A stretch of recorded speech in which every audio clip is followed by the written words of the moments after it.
The rich man gave his laziest horse to a poor boy, but what happened next shocked everyone. He'd unstitched the morning in Redstone Hollow, turning the town square into a wavering mirage. Lila Vance, boots spotless, tipped his hat and tugged a tired rein. The horse that shuffled forward looked borrowed from a bad memory. Ribs like rungs, burr-tangled mane, a hind leg dragging, as though it owed debt to the dirt.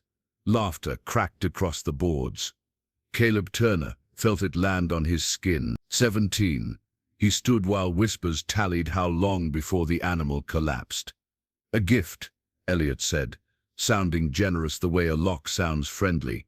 For a hard-working boy, hands pushed Caleb nearer. Heat breathed from the horse, raw and stubborn. A ranch hand snickered, dust in. Another voice, perfect for last place. Wagers sprang up like grasshoppers. Banners for the annual race snapped at the edge of the square. Prize money meant groceries, medicine, and winter wood. Mockery meant nothing on a table. Caleb took the reins anyway. The horse blinked, one cloud crossed the sun, and the square dimmed, as if the day itself leaned into here. In that flicker, Caleb noticed faint brands under the grime, lines half erased yet deliberate, as though someone once wrote glory here, and time tried to rub it out. Move, Elliot prompted, smiling. Dust rose. Caleb set his palm on the neck. Beneath the ragged hide, a pulse answered, steady as a drummer, with a secret song. Caleb lifted his eyes. Elliot's charm watched him like a hand on a chess piece. Townsfolk pressed closer, eager for a stumble. Children mimed the limp. Then Dusty's ear twitched. The leg that dragged shifted, testing the weight. Caleb felt something push back through the reins. Faint, electric. He leaned in and whispered, I know you, which is wild, because 5 breaths later, every bet on that square would look completely ridiculous. Caleb walked the limping horse out of the square and onto the red track that curved behind the storefronts, past the smithy's coal sting and the barber's tonic and the dry goods porch where talk piled up like sacks. Heat shimmered above the dirt as if the air itself were aching. Mesquite reached for the sky with thorned fingers. The rain trembled in his hand with each uneven step, yet he kept his pace patient, refusing to tug or scold. He had not chosen the gift, but he could choose what it became. The laughter behind him thinned into mutters, then into distant clinks of bottles and spurs. Dusty's ear flicked once, and the dragging leg found the ground like a question testing an answer. Easy, Caleb said, voice low, the syllable more breath than sound. They left the last hitching rails and the last bright windows and entered the margin where Redstone Hollow bled into scrub. At the outer lots, the houses fell away, and the land finally breathed. The Turner's shack leaned on sunburnt posts, its roof patched with tin and stubborn will. The door swelled when it rained and sulked when it dried. A windmill that rarely spun gave one tired creak and stilled. Caleb tied the horse to a fence post that had pretended for years to be a proper rail. The animal lifted the bad leg, set it down and braced, as though expecting the ground to take something from him. Ribs showed in tidy ladders under a coat dulled by neglect, not by nature. Scars crossed one shoulder like pale lightning that had forgotten how to leave. Caleb rubbed the neck and felt heat, and beneath the heat a steady pulse that did not match a quitter's heart. Margaret Turner pressed the door with a hip and wiped her hands on a faded apron. Years, not frowns, carved the quiet lines at her mouth. She studied the horse, then her boy's eyes reading the stubborn shine there like a lantern hung too early. What have you brought home? She asked, not unkind, only cautious. A chance, he said. He eased off a threadbare pad and let it drop. Under the dust, the coat hinted at richness, not parade bright but honest. Near the withers, beneath knots and burrs, faint brands lay half hidden. A triangle nested in a curve, a struck bar, marks that meant little to most, and everything to anyone who read racetracks the way others read psalms. Caleb parted the mane with careful fingers. Skin twitched beneath his thumb, not in rejection but in recognition, like muscle answering its own history. Elliot calls that charity, Margaret said. His charity comes with hooks. He meant to make us smaller, Caleb answered. It worked for a minute. Then I saw this. He traced the brand again. He isn't only thin, he's careful. He steps like the world can drop away. You think this one used to run? I think somebody taught him to fly, he said, and somebody else clipped him. He kept his gaze on the faint geometry under the grime. That limp is as much memory as pain. He's guarding himself from the past. You talk like he's a man. He knows more about pride than some men. He looked up. If I give back what was stolen, the race purse pays the ledger it climbs. We buy flour and beans, wood for winter, maybe boots that don't get wet. We fix the roof before the next storm pretends it owns us. Hope, the most dangerous ingredient, softened her gaze despite practice. And if he quits on you, then he eats and rests. And I take every hauling job from here to the ridge. Either way, nobody gets thrown aside. He let the word friend hover without apology. Dusty breathed a slow, measuring breath and blinked at them both. She glanced at the cupboard, the crate that served as a table, the narrow bed that borrowed hours from sleep. We barely keep ourselves. I know, he said. Some things pay back more than they cost. Evening lowered the light to copper. Shadows stretched like seams between scrub and yard. Caleb worked the pump, the handle stiff as an old knee, until a rusty stream filled a dented pail. He set it beneath the horse's mouth. Steady, he murmured. Nobody's grabbed. Dusty drank with intent, not greed, throat working in clean strokes that sounded like a pledge shaping itself. What will you call him? Margaret asked from the doorway. Dusty, Caleb said, feeling the name. Not because he's dull, but because he wears this land and won't apologize. The horse nudged his shoulder, a deliberate, almost polite touch. It startled a laugh he had not felt since spring. From town drifted the clap of hoof on hard pan. Men arguing odds. Someone bragging about a stallion that could run a mile on breath alone. Everyone dreamed around the annual race. It set the year's pecking order like a bell set sun. The Vance barns kept slick coats, fine tack, and riders who sat their saddles as if the earth owed them an apology. Caleb had watched them since he could remember, measuring the distance between fences and finish lines like a prisoner counting turns before daylight. Winning meant a seat at the harvest feast and winter bragging rights. For him it meant heat stacked neatly, medicine bought without sideways glances, and a ledger cleared without a speech. Margaret leaned on the doorframe. Elliot likes his victories to look like gifts. He'll want you on the fence when his horse throws dirt at your boots.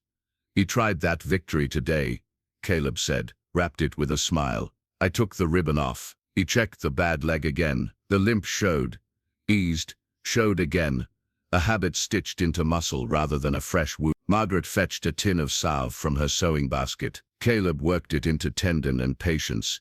Slow circles and steady pressure. Dusty accepted the touch without flinching. Not numb, not resigned, trained. Somebody spent hours teaching you manners, he murmured. Somebody else spent minutes forgetting them. Two boys passed along the road, voices pitched for mischief. Caleb will line up, one said.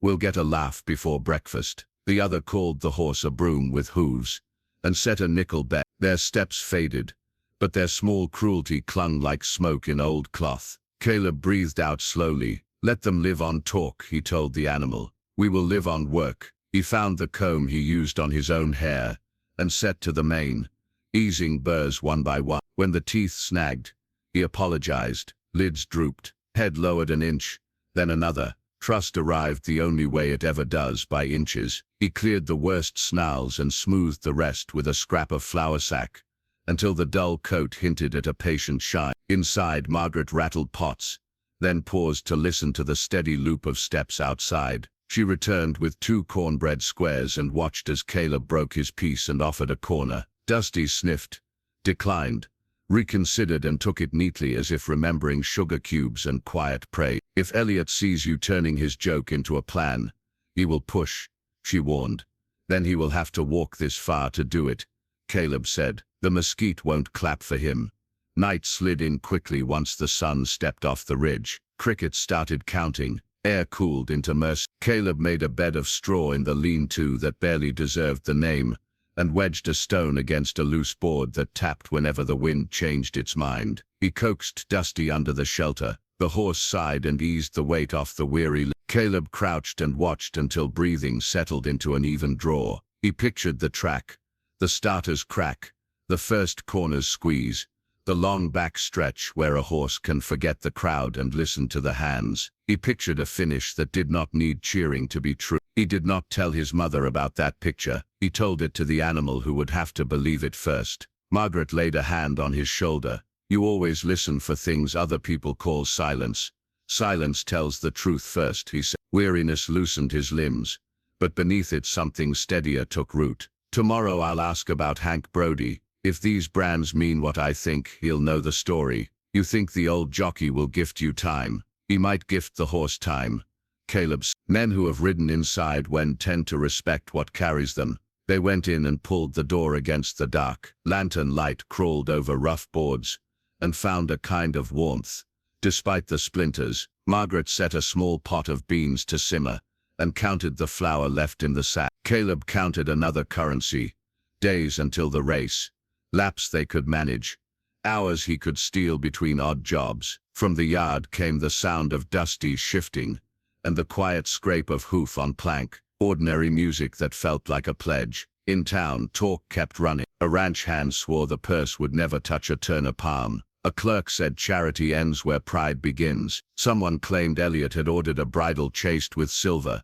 Someone else said the judge was a cousin of a Vance foreman. Words stacked like cordwood and waited for a spark nobody needed to strike. Caleb let them stay where they belonged, outside. Before sleep he stepped into the yard again. Stars salted the sky. A faint breeze threaded the mesquite and cooled the sweat at his collar. He laid a hand on Dusty's neck. The pulse answered. Not strong enough to boast, not weak enough to worry, just steady, as if the animal had decided to meet him halfway. We don't owe them a miracle, he whispered. We owe each other a fair try. Breath from the horse fogged his wrist and thinned into the night. He returned to his narrow bed and listened to the shack settle with the old rhythm of poverty that tries not to wake pride. Through the thin wall he heard the wind toy with the mesquite, and the lean-to answer with a small tap. He thought of prize money stacked into winter wood, of medicine bought without sideways glances, of a roof that did not blink at rain. He thought of Elliot's smile and how a smile can hide a chain. He thought of faint brands that refused to fade, and of a town that would learn a different kind of measure if a poor boy and a discarded horse kept their promises to each other. Hank Brody reached the shack at first light, following hoofprints along the red track, a hand-rolled cigarette tucked behind one ear and a hat brim thinned by years of sun. He didn't knock. He stood at the fence and watched the thin horse raise his head, study the stranger with patient caution, and shift weight from the guarded leg, like a gambler saving a final coin. That brand, he said, voice rough, belongs to Boland's old string. Caleb set a pail down and wiped his palms on his trousers. You know him? I rode him, Hank answered, sliding through the gate and stopping short so he wouldn't spook the animal. Back when thunder lived in his lungs, folks came from 3 counties to hear the ground argue with his hooves. He kept his hands low and open. Starbolt, the name fit like a key. Dusty flicked an ear, as if a far pasture whispered through memory. They call him Dusty now, Caleb said. It suits the road he's on. Roads change, Hank said. The horse stretched his neck, sniffed that weathered palm and breathed a soft answer. You've been careful with him. That matters. Margaret stepped onto the stoop, arms folded, apron tied in a square knot that meant she expected trouble. You come to buy or judge? Neither, ma'am, Hank said. I came to pay a debt to a gallant beast and to the woman who loved him. Boland died 2 winters back. His widow couldn't keep the place. Hands scattered, tax sold, records boxed, horses parceled to men who liked winning more than wonder. Starbolt went to a buyer with quick money and slower patience. When the old man's heart stopped, nobody else spoke his language. He knows words, Caleb said. Pain, hunger, caution. He still listens when someone uses gentler ones. Then he remembers,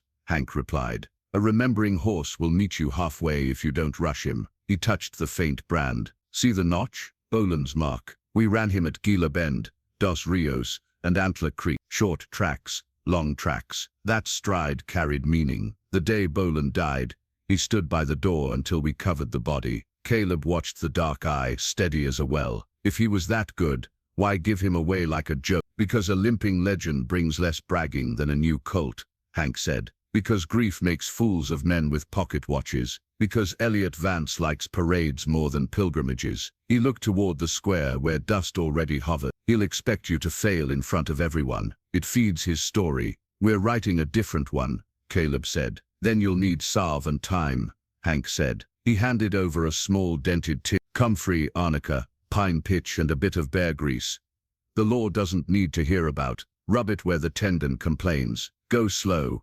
Count breaths. Margaret sighed as if granting a petition. Come inside when you're done. Coffee if the fire behaves. If he hurts this animal, I will send you and your tin into the mesquite. Hank smiled with half his mouth. I've been tossed into worse. Caleb worked the salve into the leg, thumbs tracing patient circles. Dusty shifted, set the hoof, tested pressure, and Hank watched the cadence like a conductor reading a battered score. He's guarding himself, Caleb said. Not broken, strategic, crafty, Hank agreed. A racer learns to ration effort. Memory applies that lesson to pain. Then we teach him a new one, Caleb said. Trust. By late morning they reached the square, because lessons sometimes need crowds. Caleb led Dusty past the barber's blue tonic, past the smithy's cough, past the general store where children pressed noses to the glass. Voices found them the moment sunlight struck rib. There goes the Turner parade, someone called. Needs a broom, not a saddle. Race him backward,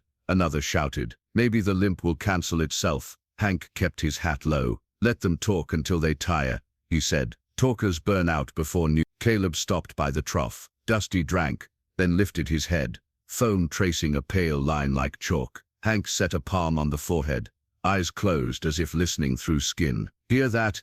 Only hoofbeats and bragging, Caleb said. Under that, Hank whispered, a rhythm that used to own afternoons. He stepped back. Walk him straight, then angle a step. Keep his eye on you, not on their noise. Caleb moved, speaking under his breath. The horse matched the line, cautious first, then smoother. The limp softened into a habit that forgot to show off. A boy tossed a pebble. Dusty's ears swiveled. Caleb's fingers tightened. The stride held. Good, Hank said. Sometimes bravery simply keeps the line while fools throw stones. Elliot's foreman lounged against a post with a grin that trusted other men's cruelty to do his work. You training that scarecrow, Turner? I've got a nickel, says he folds by the first corner. Hank let the man see both eyes. Put your nickel in the church box.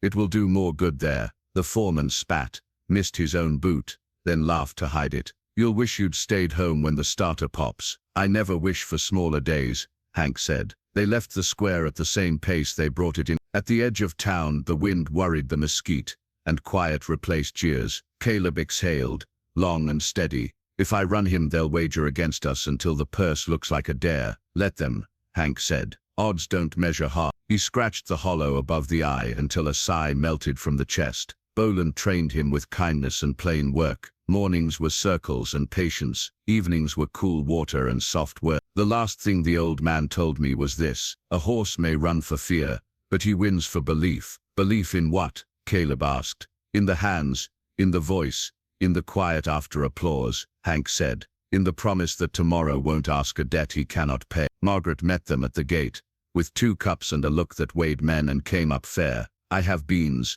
and a stove that pretends it once matched a new house, she said. If you're staying, stack wood and don't correct my lad unless he asks. Pride keeps us upright when nails Yes, ma'am, Hank said. He shouldered wood, then lifted the sagging beam with a stump, rope and quiet cleverness. No roof, no rest, he said. No rest, no learning. Caleb rubbed more salve as the sun climbed. Dusty's breath evened, his eye losing that glassy distance grief gear. Hank told stories while hands worked.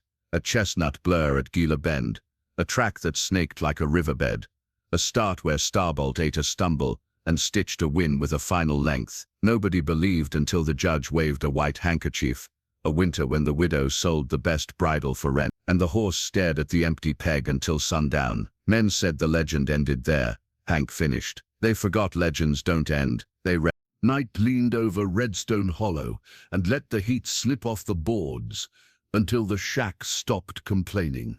A lantern on a bent nail spread steady light across Dusty's withers. turning scars into quiet maps. Crickets ticked. The windmill turned once and sighed. Caleb checked the leg Hank had worked on at noon, thumb along the tendon, palm feeling warmth that no longer flinched. Margaret mended by the stove. The air smelled of mesquite and iron, and the sweet powder of brushed dust. Hoof steps approached from the road, light and deliberate, as if the traveler treated night as a partner. Caleb moved between the sound and the horse, palm on the rein. A figure slipped from the shadows, cloak hem gathering burrs, bonnet hiding the shine of her hair. Yet her posture gave her away. Lila Vance lifted both hands and carried a canvas bag that clinked. "Don't call out," she murmured. "I came to right a wrong." The lantern showed steady eyes and dust on good boots. "This road belongs to gossip," Caleb said. "You shouldn't be here." "I shouldn't," she answered, and set the bag down. "Gossip already ate supper. Let kindness steal a biscuit." She set the bag by the post and opened it without ceremony. Tins and bottles caught the flame. Liniment, Epsom salts, clean cloth, oats, a mineral block, and a currycomb. "My mother would not be buried without if she could help it," she said. She brushed a knuckle along the horse's cheek. She called him Starbolt. The name carried back a winter of reading at the window, a rasping cough, and a dark shape standing within the spill of lamplight, like a sentry who believed stories needed witnesses. Dusty's ears lifted, the gaze that had hidden itself all afternoon, brightened by a shade. Lila smiled without gold. "He used to test light with his nose. Mother said he kept a fire of his own and wanted to compare it." Caleb angled the lantern until faint brands glimmered under grime. "Hank said Boland trained him with patience," he said. "Miss Boland trusted my mother," Lila answered. "She taught me to watch breathing, not only legs. Truth lives where the ribs rise," she'd say. She pressed the currycomb into Caleb's palm and placed the brush in his other hand. "Small circles to loosen grit, then long strokes to lay the hair like a river," she said. "Count his breaths and match them. When his ribs rise like a tide, he believes you." They stood on either side of the horse and began letting instruction cross warm hide without pride. Dust lifted in soft clouds that smelled of hay, salt and summer. Lila traced the white lines at the shoulder with respectful fingers. "Use liniment after you clean the coat," she said. "Rub until your hands feel warmer than the night. Do not chase pain, invite "I cannot pay you," Caleb said, knowing pockets held 3 pennies and a nail. "You can pay by not apologizing for mercy," Lila answered. She tipped oats into a small pail and added a pinch of salt. Dusty tasted and ate in steady bites, never greedy. "He never gulped," she said softly. "He measured even when men did not." Caleb caught the ache behind discipline. "What happened after she died?" "Ledgers," she said. "Polished boots." Advice that sounded like kindness until the bill arrived. Miss Boland kept Starbolt as long as respect could feed him. Then winter pressed, and even patient men must buy flour. Father sold him to riders who loved applause more than listening. When the wagon took him, I chased on foot until the tail lamps blurred. I kept a braid from Mother's hair and promised I would find him. She drew a slim leather strap from her pocket, braided with 2 human hairs tied by a faded blue thread. She wore this when she rode. Call it superstition. He lengthened when it touched his cheek. Caleb tied the talisman to the halter cheek piece, where it would not catch. Dusty nosed it, then stood taller by a breath. "He has been careful since," Caleb said. "Not refusing, only bargaining with hurt." "Then change the bargain," Lila replied. She mixed salts with warm water and soaked a cloth. "Lay this over the tendon. When the skin loosens, lift the foot. Never yank, hold until he gives it gladly." Dusty shifted, then offered the hoof like a sentence shared. Caleb cradled the weight, thumb reading the frog, wrist reading trust. "He remembers her," he said. "He remembers being loved without an audience." Lila replied, "Hold to that. Crowds buy mirrors, horses buy music." She placed her mouth near his neck and breathed out. The horse lengthened a step as if the exhale unknotted the distance. "Mother taught me that. Breathe when you ask. Borrow his rhythm when you lead. They walked him in a quiet arc. The limp softened from declaration to habit, then to a ghost that forgot itself when attention moved elsewhere. Lila's smile arrived without triumph and left space for grief. He is here, she said. I knew it when father paraded cruelty as charity.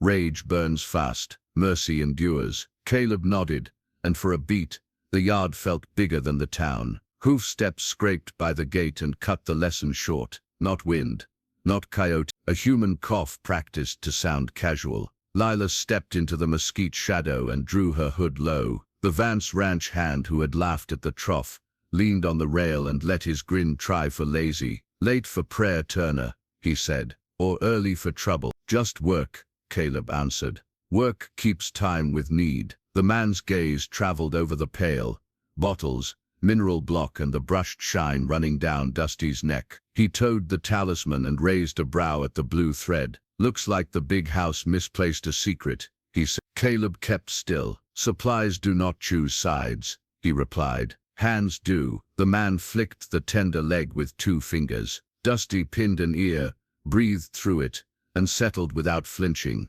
The grin soured. He won't see the second turn, the hand said. Miss Vance likes a show, and you've given him one. If you have friends, tell them the boss remembers names when doors swing after dark. Tell your boss names won't carry him down the backstretch, Caleb replied. Legs will, and belief will. Belief buys nothing, the man said, and left with a laugh that found only dust. Silence washed back, thinner and colder. Lila stepped from the mesquite with fear tucked behind purpose. He saw the thread. He would have smelled kindness if the lantern were out, Caleb answered. Let him report. Trouble had directions already. Lila's jaw set. I will not leave you to meet it alone. I can slip out after dusk. We will work when heat sleeps, and doors forget to listen. If you come, bring care more than gifts, he said. Hands matter most. I will bring both, she answered. She touched Dusty's forehead and then the halter where the talisman lay. Kindness in secret can change everything. Who have you helped quietly? The words hung like a cord that refused to resolve. She gathered the cloak and disappeared along the road. The dark accepted her without argument. Caleb stood inside the lantern's circle and felt space loosen as if the yard had decided to widen for effort. He rubbed liniment into the tendon until warmth moved under his thumbs like good news. He brushed until the dull coat lost its armor and accepted a modest shine. He gave water, then loosened the reins so the horse could lower his head and rest without asking. Margaret opened the door with care learned from years of neighbors and rumors. She read the tidy coat,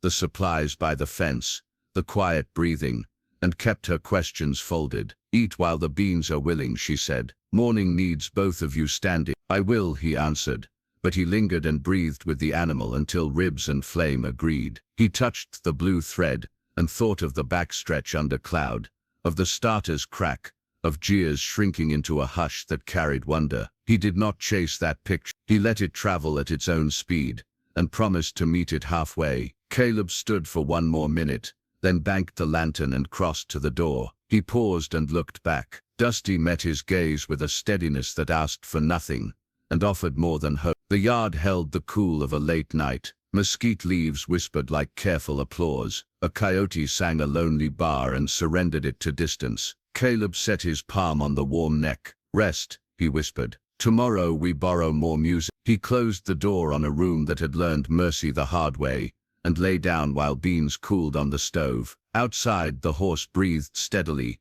and the yard felt almost brave. Tonight, dawn sharpened the red horizon, while Caleb dragged rails into a rough oval behind the shack. He set posts, tied rope, and stamped dirt until a small ring took shape. Hank arrived with his hat low and a coil of twine. Lila followed with a feed bucket, hair under a kerchief, boots dusted by the road. Walk him, Hank said. Caleb led the gelding clockwise, counter, hands quiet, pace even. Dusty tested the wary hoof, then found a truer line. The limp flickered like a fading habit. Lila leaned on the rail and counted breaths. 4 in, 5 out, she murmured. Caleb matched her count. Ask for a jog, Hank said. Caleb lifted the line, gave a whisper of inside pressure, and stepped. Dusty shifted weight and trotted, stitching the ring with diagonals. Lila's fingers brushed the talisman on the halter.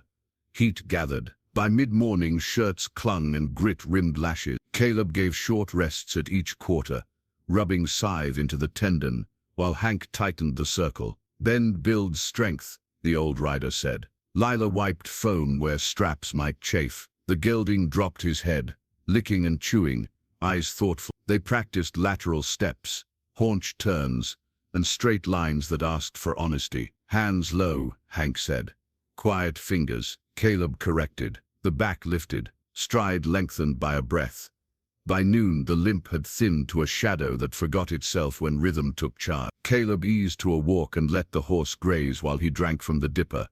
2 riders appeared from the ridge, shirts clean, tack polished. They stopped at the fence and smiled.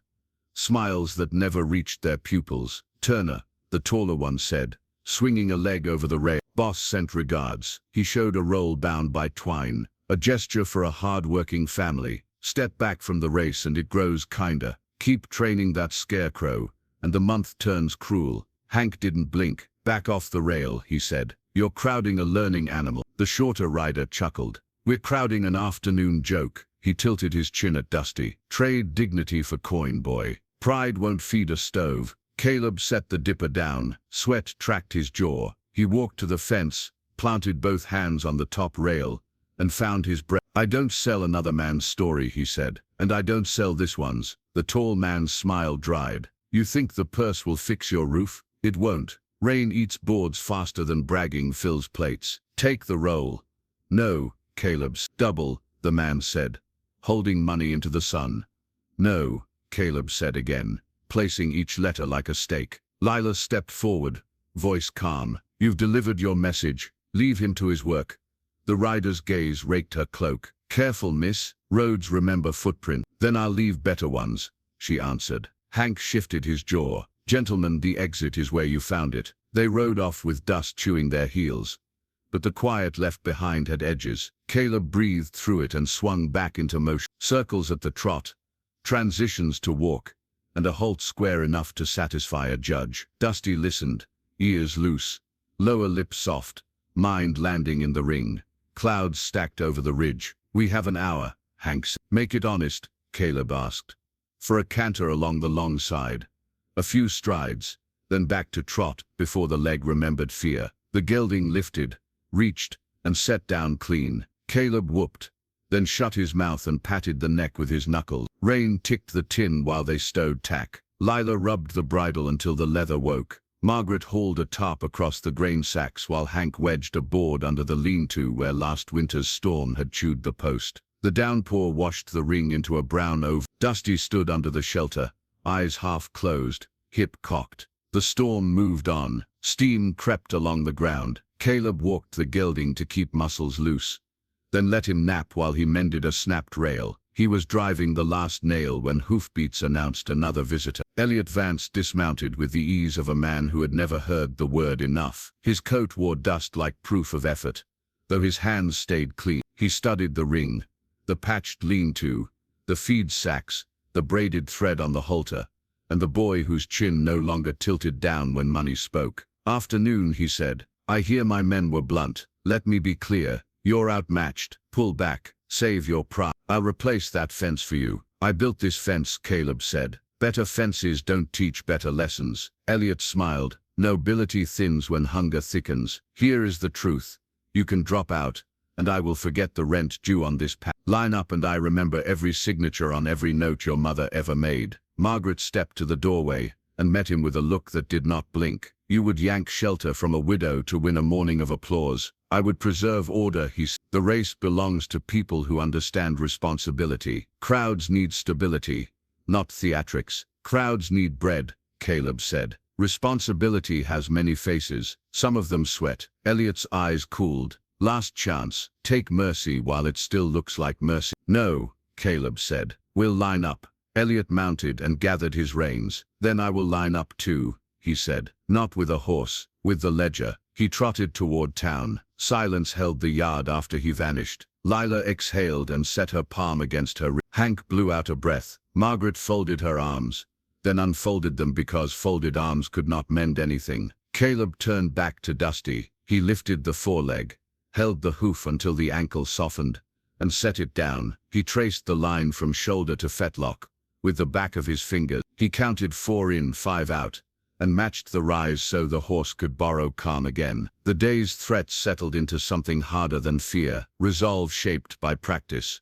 They returned to the ring while light thinned toward copper. Hank called for serpentine. Lila watched for stiffness and tapped the air when hips lagged. Margaret stood by the gate with a towel and a cup. Caleb kept the circle alive, hands speaking, legs humming steady cue. Dusty's stride smoothed until the limp disappeared under rhythm. Not by hiding, but by healing through honest motion. They ended with a long walk, then a stand that asked for stillness. Crickets started tallying. Caleb removed the rope and pressed his forehead to the warm neck. "We keep going," he whispered. "Not because they doubt us, because we promised." He looked at his mother, at Lila, at Hank, at the ring stitched from scraps and nerve. The town would bet against them. The landlord would favor numbers over kindness. Morning would arrive whether hope slept or not. When the world pushes you to give up, what keeps you fighting? He set the question between them like a lantern and stepped into tomorrow's shadow without flinch. Thunder rolled in from the ridge, with a sick green sheen under the clouds, and the mesquite began to hiss, as if the leaves themselves could smell trouble. Caleb checked the lean-to again, shoved a wedge under the loose board, and stacked 2 more rails against the uprights.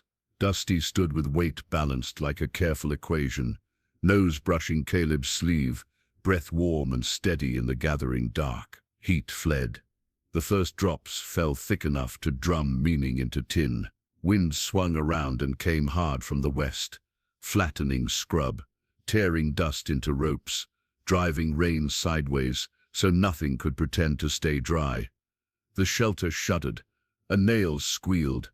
Another board leapt and clattered. Caleb threw his shoulder against the post and took the strain while water ran from his hair and down his spine in cold knives. The horse shifted, that wary leg sliding, then snatching, then planting again with a flinch that hurt to watch. "Easy," he said, voice low, so Wind had to lean close to hear it. He looped the halter to a stronger rail, shortened the lid, and stepped inside the arc of the neck so he could take weight if panic tried to speak. A gust hit, meaner than the last. The roof sheet flipped, banged twice and flew. Rain poured into the stall. A sidelong branch, torn from the mesquite, slammed the corner brace and popped the peg like a rotten tooth. The upright tilted. Dusty threw his head to follow the sound, ears pinned, eyes bright with hurt memory. Caleb moved without thinking. He shoved his back under the beam, arms braced, boots carving trenches, shoulders burning with a fire that ate everything not essential. Water hammered the yard so hard it looked like the ground had turned into a river. The horse tried to step away from the falling corner, then hesitated because the line asked for trust, then tried again because pain argues fast. The bad leg slipped. The hoof struck a buried stone and slid farther. A groan rumbled up the throat that had learned to swallow complaint. Caleb let the beam fall into the mud and reached the fetlock in time to block a full collapse. He set both palms against the tendon, felt heat swell under the skin, and knew a truth you never want to name. A strain had found them. Lightning ripped the sky open, carved every nail head into a blade, and stapled thunder to the roofless night. Caleb wrapped the limb with his bandana, then with a strip from his shirt, then with the only clean cloth left in the cottage, the towel Margaret hated to spare, and would forgive because mercy outranks inventory during storms. He talked while his hands worked. "He's here," he said into the noise. "We stand, we breathe, we wait this out." The horse lowered its head until it touched Caleb's shoulder. The simple weight felt like a vow. Margaret appeared with a lantern jammed under her shawl to keep the flame alive, and held it where he could see the edges of things that wanted to break. Water threaded her sleeves and ran into her boots, but her mouth never wavered. "Get the spare plank," she called, voice clear and certain. Together they levered the corner high enough to slide the board across to the fence. It wasn't pretty. It held. Wind changed its pitch. Hail rattled. Tin sang. Dusty trembled, then stilled when Caleb pressed his cheek to the warm neck. The leg throbbed against his fingers in a hot drumbeat that promised a bad morning. Time crawled. The storm would not choose a direction. It circled and struck, and circled again like a rider who enjoys a tired opponent. Caleb kept counting breaths. 4 in, 5 out. Same count Lila had taught. Same count the horse had learned to trust. Thunder receded. Rain slowed from fury to insistence to stubborn persistence. By the time dawn tinted the clouds with bruised lavender, the lean-to had lost 2 sheets of tin, 3 ribs, and a third of its dignity. Dusty still stood. Caleb still stood with him. Margaret pushed wet hair from her eyes and handed a blanket toward the wither. "Don't let him chill," she said. Caleb draped it and tightened the belly strap with fingers that had turned to wood. The limb pulsed under the makeshift wrap. Payne had found a chair and sat down. Hank Brody arrived the moment the path stopped being a creep. He wore a coat that knew every kind of rain and never took anything personally. He slid through the gate, looked once at the wreckage, once at the bandage, and crouched so his face was level with the bad limb. His hands moved with the kind of respect that works even when words come. "Heard the Sky started a fist fight," he said. "Sky cheated," Caleb answered. Hank pressed along the cannon bone, then behind the knee, then to the tendon that had carried too much for too long. "The fibers talked back," he said. "Not torn, mad as hornets though. We'll cool it, wrap it clean, and keep the circles small for days. Trust will mend what force would ruin." Margaret let out a breath that might once have been a prayer. Lila arrived with steam rising from a covered kettle and a satchel of better cloth. She set compressed. Hank mixed clay with arnica and the grit of his patience. Caleb held the hoof a minute at a time and lowered it slowly so release felt like permission, not surrender. Wind returned only to rearrange puddles. By afternoon the sky opened just enough that voices could travel from town. Some carried pity that wanted spectacle. Some carried glee that didn't bother to hide. A boy on a mule announced that odds against the Turner entry had climbed like a fever. A clerk from the dry goods store said the purse had already been spoken for by men who didn't like surprise. A ranch hand suggested sense would withdraw before embarrassment became permanent. Caleb kept his head bent over the work and answered none of it. Hank answered for him without looking up. "Talk burns fast," he said. "Let it." They iced, wrapped, waited, replaced wraps and waited again. Each time Dusty shifted, Caleb laid a palm along the neck and lent steady warmth without asking anything in return. By evening, the yard smelled of wet wood, liniment and that sweet mineral scent. Storms leave when they've forgiven a place for standing. The horse dozed and woke and dozed again. Caleb's back cramped. His knees ached. But when Margaret said to come inside, he shook his head. "He stood through it," he said softly. "So will I." Lila rested a hand on his arm. "Trust won't grow louder than pain unless you keep feeding it," she said. Her voice carried enough light to compete with the lantern. Caleb nodded and returned his attention to the wrap. He loosened, checked the heat, replaced the cloth, and smoothed the edge. Hank brought a sling of rope and rigged a kind of support from post to post so the beam no longer threatened anyone's belief. Dark tried settling again. Wind died. Crickets argued over territory. From the town, laughter drifted like stray paper. Elliot's voice rose once. Not loud, just satisfied in a way that knows how to sound like inevitability. Caleb refused the sound entrance. He hummed something slow and plain, until Dusty sighed and matched the note. Night deepened. Stars came out prickly and clean where the clouds had ripped. Margaret brought coffee and 2 biscuits, then stood beside them a while without speaking. She looked at the limb and at her son, and at the quiet that had settled inside his stubbornness, and her shoulders lowered a fraction. When she went in, she left the door unlatched so light could leak kindness into the yard. Hank set a small clock on a box and wound it. "Every 40 minutes, he said. "Cool, press, breathe, praise, rest." Caleb followed the cadence as if it were a hymn. Between rounds he spoke into the dark where ears could hear secrets without getting them dirty. "We're not asking for heroics," he murmured. "We're asking for tomorrow. We'll build again. You lend me trust, I'll lend you time." Dusty's ear flicked. The eyes softened until it looked less like glass and more like evening water. Rain returned briefly to remind them who had the final vote,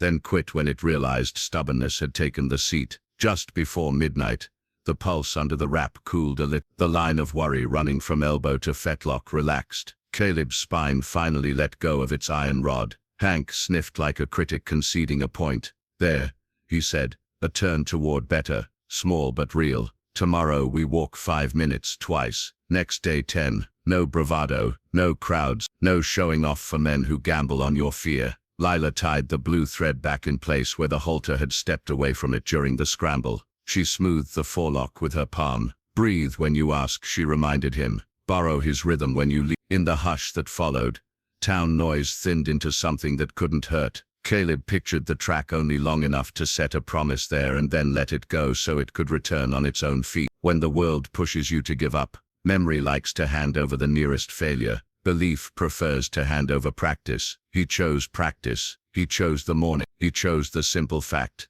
that a careful horse had stood all night because a boy refused to leave, and a storm finally respected the boundaries set by patience. Dawn would come bruised and slow. Oats would soak. Wraps would be changed again. Neighbors would whisper that it pretends to be fake. Elliot would ride by with an opinion. None of that would decide the next step. Breath would trust would, and the steady weight of a soft nose against a tired shoulder would write the day's first sentence without asking permission.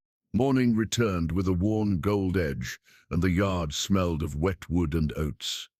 Caleb loosened the wrap, checked the heat with the back of his fingers, and waited until the tendon felt less angry than yesterday. Dusty lifted the hoof on his own, offering weight as if the night's trust had turned into habit.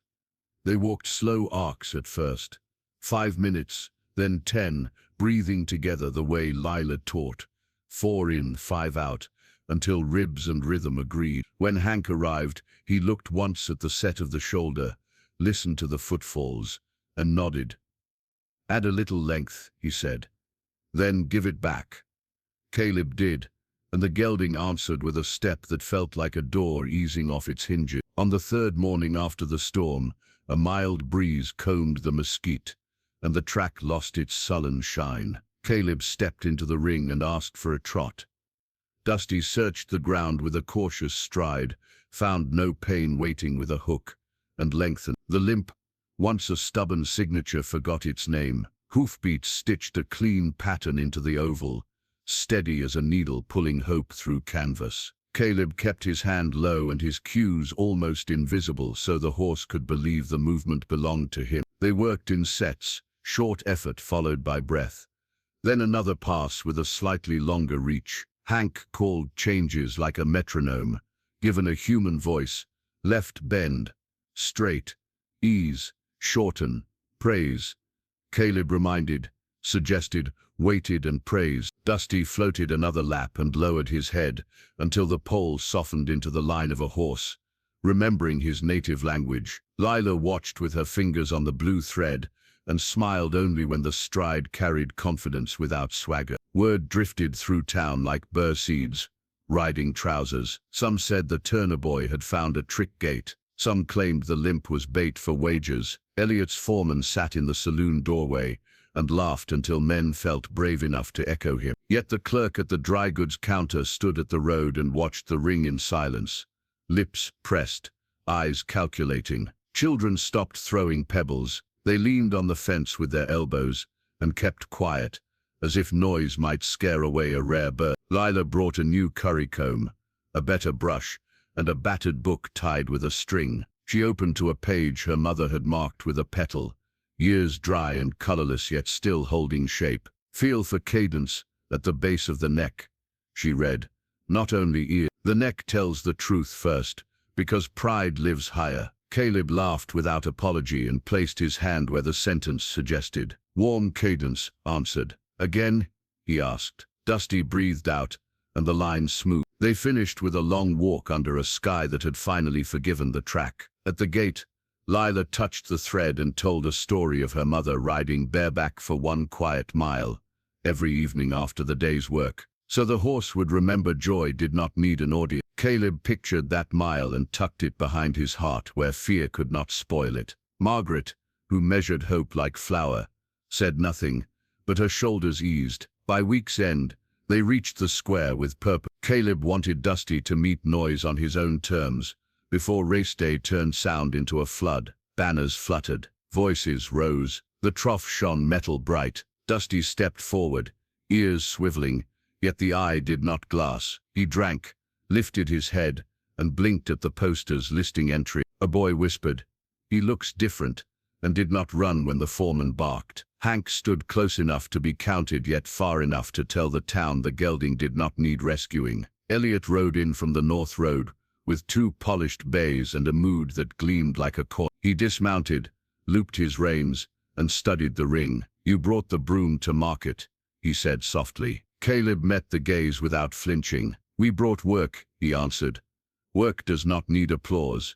Applause arrives when men win," Elliot said. "You will not enjoy the sound when it belongs to others." He tapped the bill on the announcement board. "Odds lengthen against you daily. 1 shoe lost, and every bet turned safe." Caleb let the words sit where they fell and walked the gelding out, shoulders square, pace even. Rumor outran him. By sundown, a woman on a porch announced that Lila had been seen near the Turner place after dark. A stable boy swore he had watched her hand on the gelding's cheek, and that the animal lifted as though saluting. Gossip braided truth to wish, and dragged both behind wagons, until sparks flew. Morning found the Vance veranda humming. Servants moved like careful wind. Elliot questioned a ranch hand, cool and exact, and learned enough to sour breakfast. He sent the man to remind his daughter that family dignity does not keep late hours on poor roads. Lila came anyway, hat low, steps sure. She taught Caleb a trick for cooling legs with wet burlap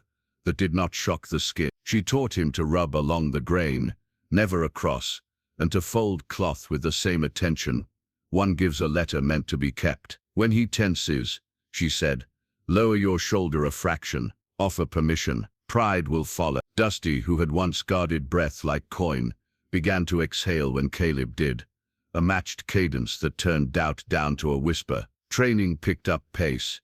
Serpentines grew looser, transitions sharpened. The canter returned in honest bursts that carried no flick. Caleb learned to feel the moment before speed erases thought, then breathe and hold the portion that belongs to trust. Hank started clapping twice when a step was right, and then not at all. So praise came only from hands on warm hide and a voice that never lied. Mockery sharpened when the ring no longer offered easy comedy. A pair of men spread a rumor that the boy was feeding tonic worth more than a month's wages. Another insisted the horse had been switched at night. Caleb spent energy on sanded rails and oiled leather, so it would not bite. Margaret counted coins and planned meals that folded hunger into dignity. She set beans to simmer at sunrise, then stood at the fence in the evening while her son traced circles in the dust and turned repetition into music. Elliot's men came again with cooler smiles. They stood just outside the gate and spoke as if remarking on the weather. "Ledger still remembers," the tall one said. "A roof likes money more than dreams." Caleb did not answer. He asked for a trot, then a halt, and Dusty stopped square, head low, breathing easy. The men watched something pass between the boy and the horse that did not need a language they could speak. Not understanding it, they praised the forecast and left. That night, under a slice of moon, Lila and Caleb walked the track's perimeter with a lantern hooded to a glow. She described the way corners steal speed when a rider gets greedy. She traced a line in the dirt with a stick. "Here you let him find balance," she said. "Here you whisper. Here you let quiet do the work." Caleb memorized the map until he could walk it blind. At the start line, they did not speak. The silence felt honest, like a promise set on a table and left unguarded. Morning delivered a breeze from the south, and a sky the color of tin freshly wiped. Dusty trotted 2 laps without a hit. Caleb shortened the circle, asked for a step under, and got it. He laughed and swallowed the sound because joy did not need to show off. Hank pretended not to smile and failed. Lila's eyes shone. The thread trembled where it hung, as if grateful for wind. They cooled out along the road, passing porches where men read papers and women shelled beans. Some looked away, some nodded. An old-timer tipped his hat and said, "Seen that neck before. Thought we had lost it." Caleb thanked him and kept walking. Pride wanted to run. Discipline chose the walk. When they turned back toward the yard, thunderheads shouldered the far ridge, but the breeze kept faith. By sunset, the place breathed like a living thing. Boards drying, rails solid, the lean-to braced with better angles. Margaret set plates on the crate. Hank dozed with his hat over his eyes. Lila tied the lantern higher, so shadows fell more kindly. Caleb leaned against Dusty's shoulder and felt the hum. That means a horse has found peace between effort and rest. The town might sharpen whispers into night. Elliot might polish control until it blinded onlookers. Yet the line between boy and gelding had turned into something the square could not price. Caleb lifted the halter and set it aside. No rope, no commands. He stepped away and clicked his tongue once. Dusty followed, unasked, ears loose, stride easy. They circled the yard like that, two beings keeping time to a song no one else could hear. When they stopped, moonlight found the white lines on the shoulder and made them look less like scars than a map back to something worth keeping. Caleb laid his palm there and closed his eyes. Lila watched from the fence and swallowed the ache that comes when gratitude and fear occupy the same breath. The square would shout louder tomorrow. Odds would stretch, wagers would multiply, friends would advise retreat. Caleb could taste the pressure as clearly as dust. He did not mistake tension for prophecy. He banked it like coals and fed it only patience. Dusty breathed against his sleeve, steady and willing. The boy smiled in the dark where nobody could tally it, and whispered the only order that mattered now. Keep believing, keep listening, keep the line honest, until the starter lifts his hand. Caleb exhaled, steadied the line, and let the night hold their plan while Redstone Hollow kept whispering around them. Clouds pressed low over Redstone Hollow, folding sound into a lid. The square woke early, boots clacking, coins trading hands, coffee steaming. Banners snapped. Caleb led Dusty from the yard with the halter loose in his palm. Lila and Margaret behind him, Hank a step to the side. Swagger had never paid their bills. The gelding's coat showed a clean, honest sheen. The blue thread lay flat on the cheekpiece. At the paddock gate a clerk checked entries. "Name your mount, Dusty," Caleb said. Then quieter, Starbolt. "Number 6. Along the rail stood sleek stallions with bright riders who grinned as if applause had already been counted. Elliot's bay arched a sculpted neck, buckles taking what light the clouds spared. Elliot arrived immaculate, boots mirror clean, doubt nowhere on him. Hank snugged the cinch, hands low, eyes soft, he said. "Give him a place to stand inside your breath." Lila smoothed the thread. "Remember the quiet mile. Joy doesn't need an audience." Margaret squeezed Caleb's elbow. "Bring him home upright. The rest will sort itself." The track ringed the town like a dare. The start shimmered under the heavy sky. Spectators pressed deep. Children climbed rails. Caleb swung up and breathed until Dusty's ribs matched the count, 4 in, 5 out. Legs quiet, fingers a whisper. He guided to the line without jostling. The starter raised a striped flag. Last chance to bet against heartbreak. A man called. Caleb kept his eyes on the far curve where the lane pinched before the backstretch. He could feel a cornered texture under his skin. "Believe the line, not their noise," Hank called. Elliot scanned the row, found Caleb, and smiled the way a door closes. Dusty flicked an ear, then stilled when a knee breathed yes, steady. The flag dropped. Hooves rattled like hard rain on tin. The pack jumped as one. Elliot's bay seized a length as fast as rumor. 2 grays ran wall to wall. Dusty left a half-beat late by choice. A pocket of calm inside a moving storm. Already behind, someone crowed. Caleb let the urge to kick pass. He whispered, breath more than sound. "Easy. Hold. We go when the ground stops lying." The first turn tightened. Dirt flung sideways. A rider cut too soon and paid. Dusty tucked under the wake and put feet where the track still told the truth. Caleb lifted, gave, waited. Space opened. They hit the backstretch and crowd noise vanished as if a door shut on every throat. Wind took over, hard. Dusty reached and found the length. The old limp felt like a rumor. "Now a touch," Caleb said. The gelding answered with a patient surge that didn't spend tomorrow to buy applause today. Up ahead, the bay held first with the smooth inevitability of money doing what money does. The grays stayed a wall. A lean row slipped lanes like a card trick. Caleb kept the line true, shoulders square, letting the horse own the motion. "Borrow his rhythm when you lead." Lila's voice lifted from behind the noise. He did. Dusty came up along a gray's quarter and asked without asking. One yielded. Caleb slid into the seam, neither greedy nor timid. Half mile. Sweat salted his lips. Dirt tasted like pennies. 4 in, 5 out. Another inch of reach. Dusty took it. The crowd's tone shifted. jeers thinning into argument. A wager changed pockets. Elliot looked back like a man checking a lock and seeing a shadow under the door. His jaw set. He asked his bay for more. The horse gave because he was bred to. Dusty stayed patient because he was taught. Second turn. The bend where ambition ruins balance. Caleb half-halted with a thought and a breath. Dusty coiled, threaded the arc, then lifted into the straight as though he had wanted to say this word all along. Now, Hank said, not loud, just certain. Caleb didn't kick. He let quiet miles, night whispers, careful raps and storm-bent boards funnel into his hands as a single yes. The gelding lengthened. The rail slid by. The wall of sound cracked. Lila's hands clenched, then opened, sparing the air he needed. The bay drifted a hand off the rail. A seam showed. Dusty slid into it like water learning gravity. The shoulder lifted. The back rose and the world narrowed to stride and breath. They drew even with the grays, then passed and caught the roan's hip. The grandstand rose, unwilling to miss a story it hadn't ordered. Come on, number 6, a boy shouted, forgetting last week's laughter. Caleb gave one more soft cue and stayed still so the horse could be loudest. Have you ever believed in something no one else did? That's where legends are born, Lila whispered, the words carried by wind as if the track itself had ears. Final bend, demanding payment. Dusty's ears pricked and locked. Caleb sat deep, weight light, hands honest. They came out a length behind Elliot. The finish hung down the straight like a promise with questions.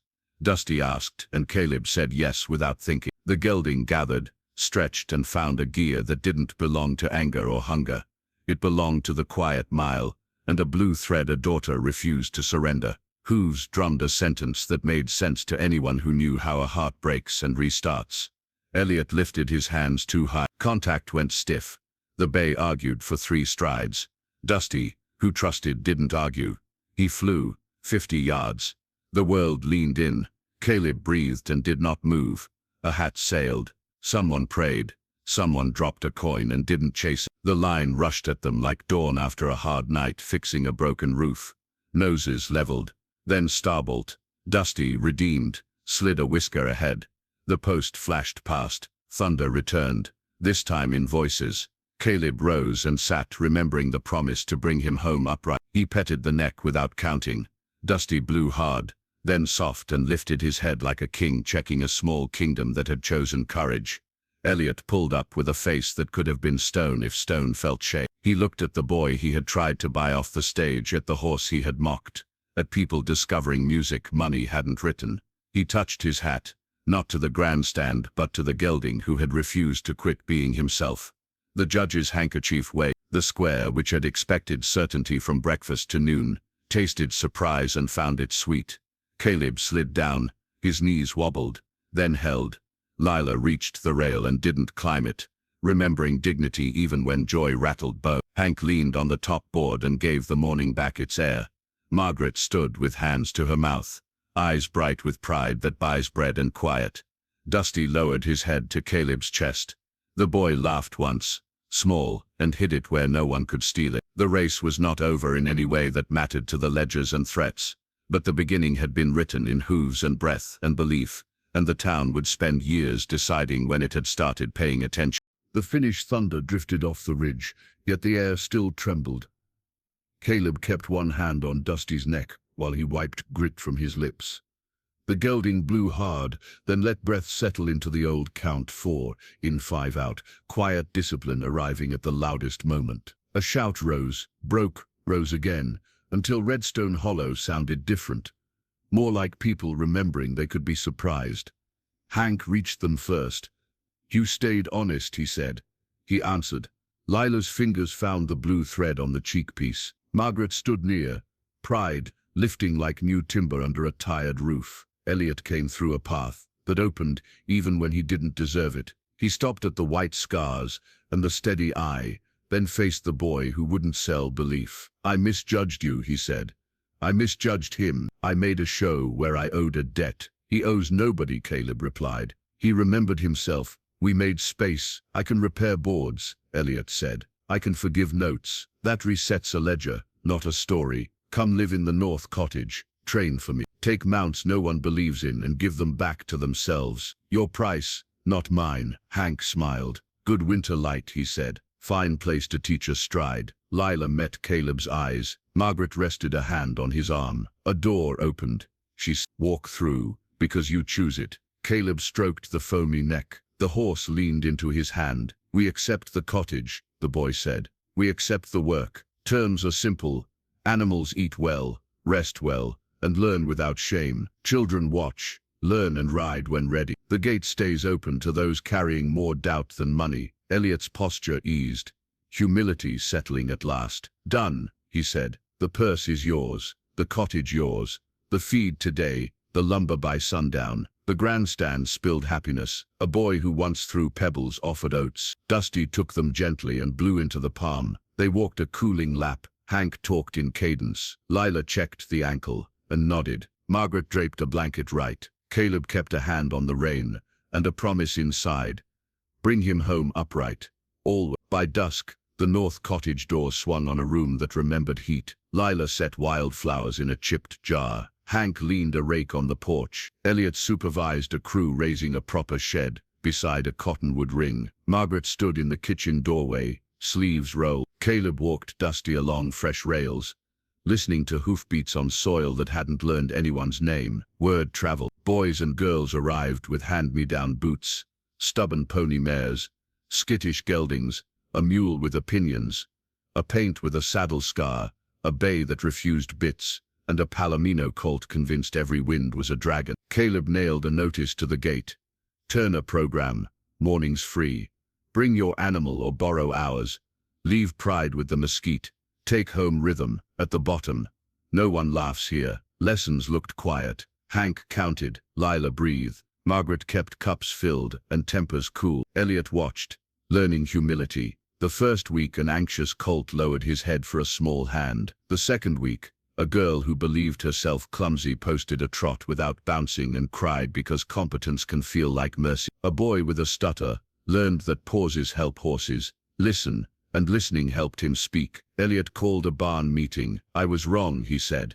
I will be wrong again. Watch what I fix, not what I promise. He signed away rent on late plots, started a feed fund, rehired 2 men nobody else would touch, and told the clerk to keep odds fair next season or leave. He asked Lila to oversee welfare across every pen, because kindness, once learned, should spread like shade. Caleb trained 3 mounts for autumn, including a sharp mare with a stride like rain over stone. Dusty jogged beside them, as mentor, easing storms with a glance that said peace outruns panic. At night he slept in clean straw and cedar shaving. The blue thread hung above the door, not as a charm, but as a bookmark in a story that chose hope over spectacle. Winter edged nearer. Frost silvered mesquite at dawn. Children breathed fog and called it dragon smoke. The ring kept warmth where hooves had preserved it. Margaret baked on Sundays and sent loaves across fences. Hank told fewer legends because the present had become worth describing. Lila and Caleb walked the perimeter some evenings,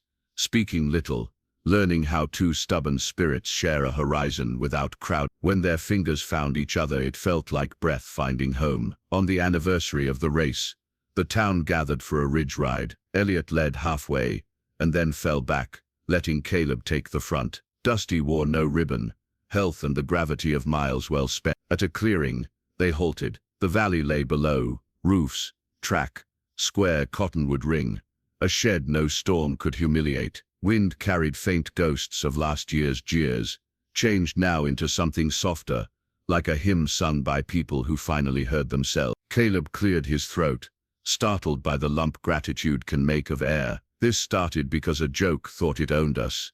He said, it ends when we keep giving each other chances that cost more than laughter. Starbolt carried me across a line folks believed belonged to someone else. He kept teaching the next day, and the next. Believe where others doubt, build where others sneer, spend breath on patience, hands on care, pride on lifting what lies down. He looked at Elliot, who didn't flinch. The rancher touched his hat toward the gelding, not toward the crowd. Thank him, Elliot said. He broke a habit I mistook for virtue. They rode back slowly, showing ease rather than spectacle. In the square, children tied ribbons to the rail. Above the clerk's window, A sign read, "Odds respect everyone." At dusk, Caleb led Dusty to the center of the ring for one last mile. No flag, no clock, no purse. Lila stood by the gate, Hank at her shoulder, Margaret nearby. Elliot waited farther back. Caleb swung up, settled deep, breathed, and asked for a trot. The gelding floated,